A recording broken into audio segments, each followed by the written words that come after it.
एक है। अकेले चुनाव तो ये लोग कभी लड़ते नहीं है। चिराग पासवान पे जरूर निशाना साधेंगे, अरे अकेले लड़े क्या हो गया क्या हो गया। अरे कम से कम हिम्मत तो रखी मैंने अकेले चुनाव लड़ने की 2020 में। इनमें से किसी में हिम्मत है तो एक बार अकेले चुनाव लड़के दिखा। वो पटना आएंगे, कैसे देख रहे हैं? अच्छा लगा मुझे CWC को बिहार पटना की याद आई। आखिरी बार CWC की बैठक बिहार में पटना में कब हुई थी, मतलब मेरी ज्यादा जानकारी में नहीं है। वैसे भी वो कांग्रेस का विषय है तो ज्यादा जानकारी मुझे नहीं भी हो तो चलेगा। बट ये कहीं ना कहीं पुनः वही दबाव की राजनीति है। जिस दबाव की राजनीति के तहत नेता प्रतिपक्ष बिहार विधानसभा कहते हैं कि हम 243 सीटों पे हम लोग चुनाव लड़ेंगे, जिस दबाव की राजनीति के तहत राहुल जी बिहार आते हैं, तेजस्वी जी के साथ पूरी यात्रा कर लेते हैं, बट एक बार भी मुख्यमंत्री के नाम पर उनके नाम की सहमति कांग्रेस की तरफ से नहीं देते।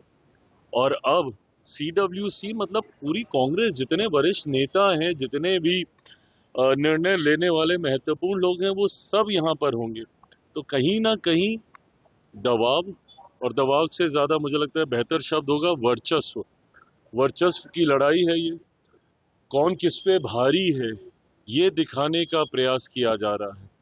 जिस तरीके से पिछली बार ठीकरा पूरा कांग्रेस में फोड़ा गया कि इतनी सीटें दिए थे, इतनी जीते, स्ट्राइक रेट आपका इतना कम था तो अब कम देंगे, कहीं ना कहीं ये उसका जवाब देने का प्रयास कांग्रेस की तरफ से किया जा रहा है। बट बहरहाल ये उनके गठबंधन के भीतर की बात है। इतनी चिंता अगर हम लोग इनकी करेंगे तो ये लोग खुद क्या करेंगे। हमारा ध्यान केंद्रित अपने एनडीए पर है। तेलंगाना में 2023 में विधानसभा की चुनाव हुई, वहाँ भी चुनाव से पहले CWC की बैठक हुई और सत्ता में वापस आ गई कांग्रेस। तो क्या लगता है बिहार में? भाई वहां पे क्यों? क्योंकि कांग्रेस थी, विपक्ष में भी कांग्रेस थी। ऐसे में बिहार में अगर आप CWC की बैठक की वजह से अगर आप सोचे, कांग्रेस में इतनी हिम्मत ही नहीं है ना। दिक्कत तो यह है भैया, देश की सबसे पुरानी पार्टी है। आप लड़के तो देखिए एक बार बिहार में अकेले चुनाव, खोने के लिए है क्या आपके पास? पर उसके बावजूद भी अकेले चुनाव लड़ने की हिम्मत ना कांग्रेस जैसी देश की सबसे पुरानी पार्टी, ना राजद जैसी जो कि बिहार की सबसे पुरानी पार्टियों में से एक है। अकेले चुनाव तो ये लोग कभी लड़ते नहीं है। चिराग पासवान पे जरूर निशाना साधेंगे, अरे अकेले लड़े क्या हो गया क्या हो गया।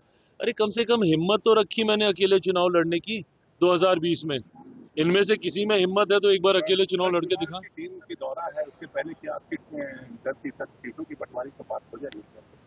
चुनाव की टीम के दौरे का सीटों के बंटवारे से कुछ लेना देना नहीं, बट ये सवाल पूछने की भूमिका आपने अच्छी बांधी।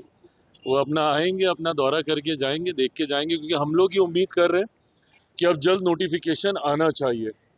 तो नोटिफिकेशन से पहले सारी तैयारियों का जायजा लेना ये एक सामान्य प्रक्रिया का हिस्सा है चुनाव आयोग के द्वारा। पर मैं ये मानता हूं कि अब सीटों के बंटवारे चयन को लेकर भी चर्चाओं का दौर शुरू होगा। शुभ दिनों की शुरुआत है, नवरात्रि की आज से शुरुआत है, तो मुझे लगता है शुभ दिनों में शुभ बातचीत होगी और सब अच्छा रहेगा। हाँ, प्रभु सम्मानजनक ही रहेगा। सम्मान से समझौता करके तो कौन किस गठबंधन में रहा है।